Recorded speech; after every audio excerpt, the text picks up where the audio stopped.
ফিলিস্তিনের গাজায় ইসরায়েলের নৃশংস হামলার প্রতিবাদে এক গোটা বিশ্ব, ব্যতিক্রম নয় কুরিয়াঙ্গনও।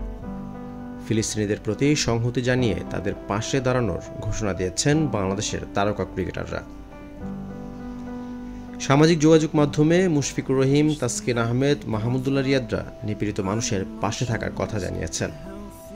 ফ্রি প্যালেস্টাইন পোস্টার পোস্ট করে নির্যাতিত মানুষের পাশে থাকার ও তাদের জন্য শান্তি ও ন্যায় বিচারের প্রার্থনা করেছেন তাসকিন আহমেদ। ফিলিস্তিনিদের জন্য আল্লাহর সহায়তা চেয়েছেন মুশফিকুর রহিম। মাহমুদুল্লাহও একই প্রার্থনা করেছেন এবং শনিবার মার্চ ফর গাজার কর্মসূচিতে সবাইকে আহ্বান জানিয়েছেন।